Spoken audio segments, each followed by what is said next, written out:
Howdy everyone, it's me once again, the one and only Killer Rodan. As you can see, I'm still continuing my Disney movie marathon. Yes, I'm still doing this, surprisingly. It's been a good while. So yeah, I'm gonna have to do something Disney related, whether it's in their theme parks, movies, something. The merchandise, I don't know, something to do with their stuff, I guess.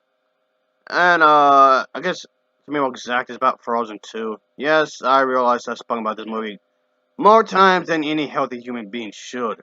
I know that. I know. I realize that.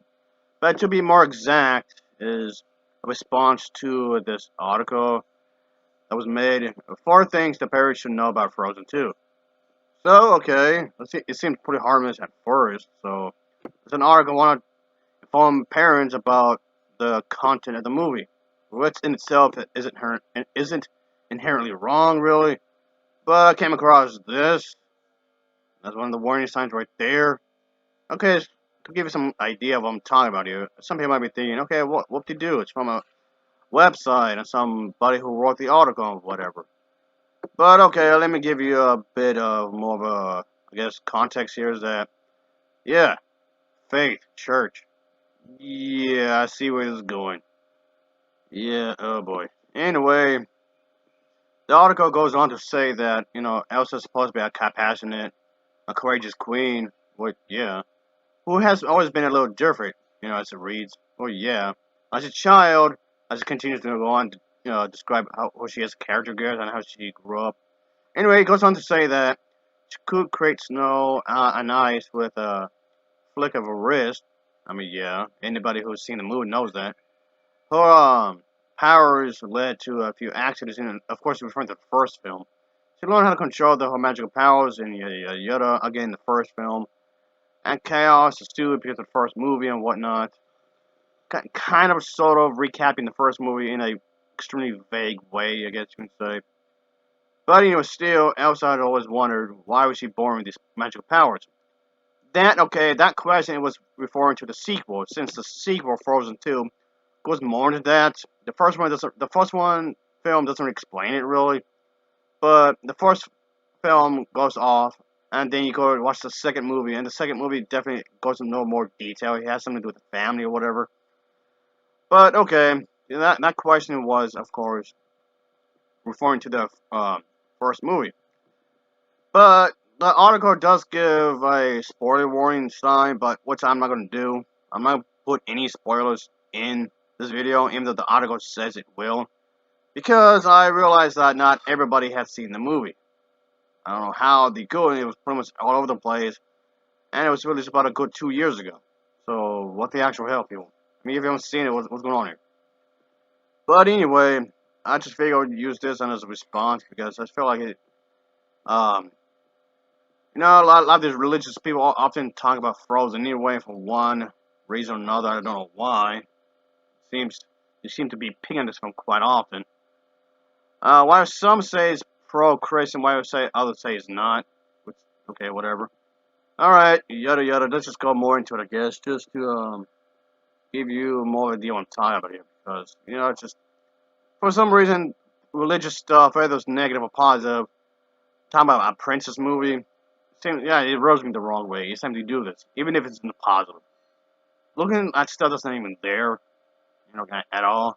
Anyway, yeah, it brings up the fact. Okay, here are four things people should know. Spoiler word in the head or whatever. So, okay, you might be thinking, okay, innocent enough. Sure, whatever. So it's going to give some things about it, but here's the thing. It's all about magic and whatnot. I mean, and it states that it's darker as the sequel goes into more detail of Elsa's origin powers. I mean, yeah, that's true. So what? But it also brings up a belief system that may not go along with Christians. So yeah, and that belief system. Give a brief paragraph, I guess you can say. Here we go. So like a spiritual kind of a thing and whatnot. I don't think that's what Frozen 2 was aiming for, really. I mean, it brought the whole uh, ice, water, what do you call it, having memory, sure, and whatnot. And this was used as a segue to go to specific. points from long ago, from down to family tree, to figure out certain points of the movie. To go deeper, sure. That's what it's going to, sure.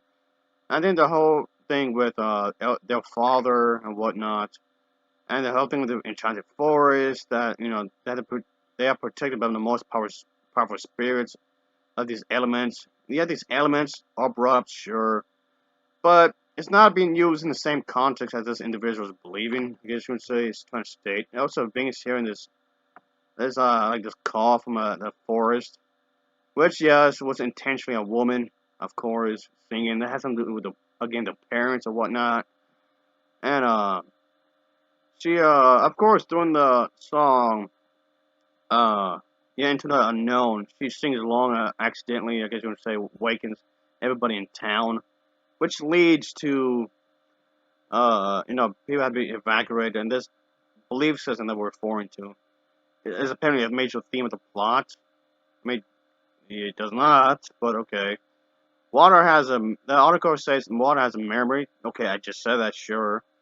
That these people of this forest that they can only trust nature. Well, kind of blame them because people can be dicks at times. Yeah, human beings is how they can be, I guess. Can be such assholes, I suppose. So, what am I watching here? Godzilla movie? I mean, human beings are often dicks in those films anyway, so, yeah. But anyway, another aspect of the article I want to bring up is that the fact that it's good, but not as good. Which I had to disagree. I thought the movie was even better than the first film. I mean, yes, of course, there's a reputation where, when it comes to sequels, yes, usually, not always, but usually, they're actually much worse than the first film. And yes, most of the time, yes, they are. And that's definitely something I've noticed, folks, when it comes to cinema. They're just done, just for the sake of it. I mean, there's some, okay, very few that's like better than original. But, yeah, not that many, though. Not that many. It was actually better than original. Unfortunately, yes, the article does bring up the fact there's a lot of bad sequels, and the vast majority of these are just pointless cash grabs and whatnot, which, yes, that's technically true. And, yes, unfortunately, I could easily do an entire video on just talking about some of the worst sequels, whatever you call it, just some of the worst stuff.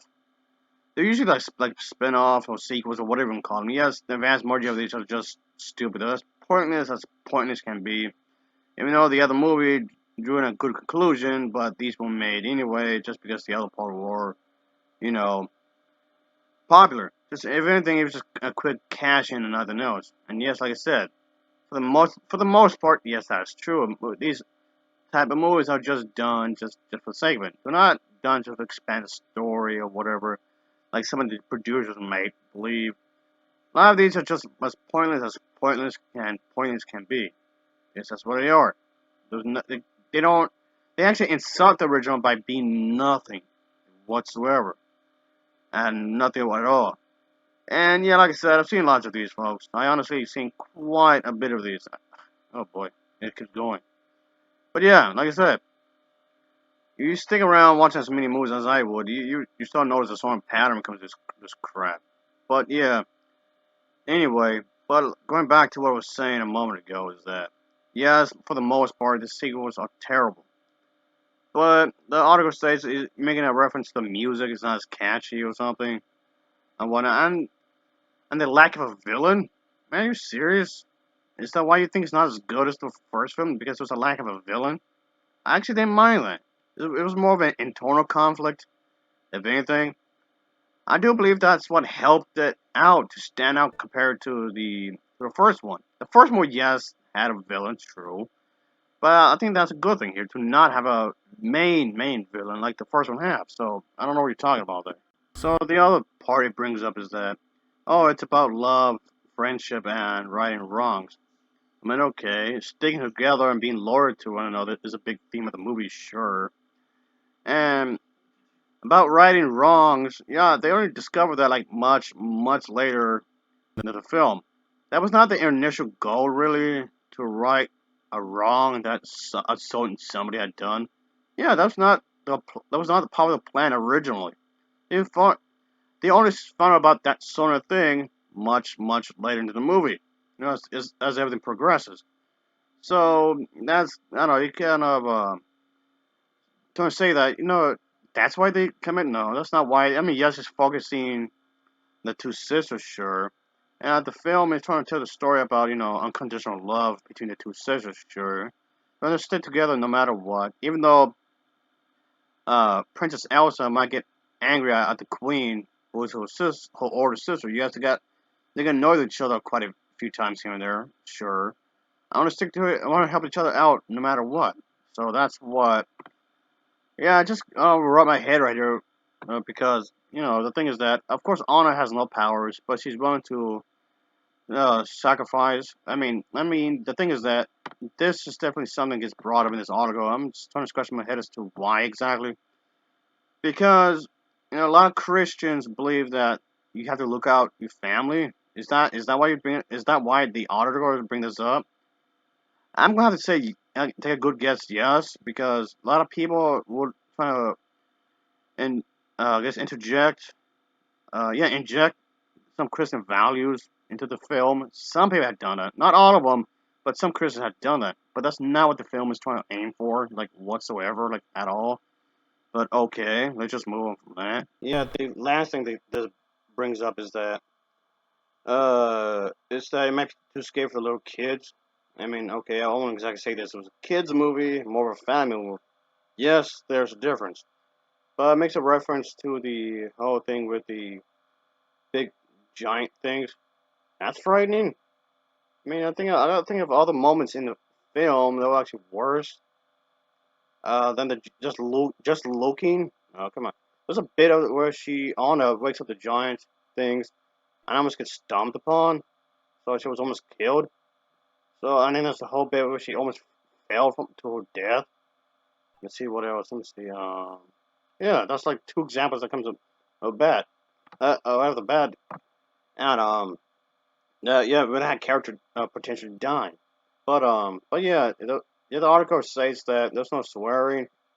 Not that I wouldn't mind if not that I would mind if they actually had some swearing because Disney had some swearing before. So, but I'm pretty sure the person who made this article would have uh made an argument against that. And but anyway, I'm also saying it contains no sexuality or anything suggestive. I mean, again, even if it did, and if I just hinted at that, I mean, okay, why do you need to bring that up? Or even if it did, so what?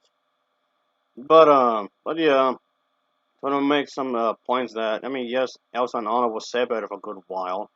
That's true. And yeah, when this happens, when major characters are separated, which happens in sequels quite often, you think about it. This usually indicates yes, somebody will die. It's implied when these major characters are separated. It does happen. Usually anyway. Usually. But yeah, that's pretty much what's going in the article. I mean, all of these things that the article brought up just seems utterly pointless if you ask me. Yes, even kissing. Yeah, as kissing was brought up in the article, and kissing was said to be what something sexual. Are you kidding? Seriously? Kissing in screen is too sexual. Oh, that's really stupid. But but yeah, but literally everything that was brought up in this article, I just felt that it was utterly pointless. There was no need for any of it, like whatsoever. Boy, I think I just waste my time here just looking at this stuff. Man, what the hell? But yeah, folks, yeah, I just want to do this, of course. And yeah, like I said before multiple times already, this movie has no Christian values in it, and it's not anti-Christian and it's not pro-Christian. It's not either the way. So it just comes up like a lot of these people just wanted something to be happening. They want it to be about that. When in reality, it doesn't have to, like, whatsoever. Why does it have to be like that exactly? I don't know. I mean, I guess that's, in their point of view, it could be good if it has something valuable in it. Values in the Christian faith, I guess you can say. You know, wanted to have some sort of enlightenment. when it comes to this spiritual growth and whatnot. But yeah, it's often used in the, of course, religious context, obviously. But that's kind of the thing in Christianity. The word enchantment is really it's often used when it comes to sort of acts and whatnot. So to be connected with God and whatnot. So this just comes off like they wanted to be a part of it. They want their faith to be a part of a some film. Okay, so in this case, series of films just to feel connected. So people are allowed to make Christian films or Catholic films or whatever. I mean, you're free to do so if you want, sure. But I don't necessarily think the film has to be about religion to be good. And that's the thing with a lot of these Christians. They want the film to be about their specific faith. What I mean is that there's been always been many denominations of the Christian faith. Anyway, there's been a lot of versions of the faith, and each faith want to be represented in film, especially if it's from popular companies such as Disney. You can't please everybody, even if it's one of the best films ever made. Somebody's out there's going to nitpick something, which a lot of Christians had, oddly enough, from the same movie. Like I said way earlier, some people view this as pro-Christian, while others says anti-Christian. And again, like I just said a moment ago, it's neither. It's neither whatsoever. So yeah, just I keep bumping into this kinds of stuff where they really want it about this. Oh boy, let me just wrap things up, folks, because this video has been going on long enough. Maybe just me. I've been having efforts, and I have been having a bad history when it comes to religious folks or whatever. Really troubled history because these type of individuals, they will, of course, act as if that they are the innocent, they're the truth. They're trying to make sure like they have all the evidence against the wrong people who they deem to be bad or whatever. And yeah, well, having a religious individual trying to say something about Frozen, it's just whether it's negative or positive, it seems kind of annoying. Oh yeah, about that, folks, about that. And when it comes to people like this, like the Jehovah's Witnesses, I don't trust them all the way, really. Actually, not at all. So yeah, this entire thing just seems offbeat to me, is what I'm saying here. I also have people that would support them in some sort of way and have them help them out, like, oh, like they're all into, they're trying to be the white knights to help society or whatever, like they can't do no wrong. Yeah, it just seems weird to me, folks. Yeah, when it comes to religion, like I said, Alphas and I had real bad history in regards of these types of, individuals.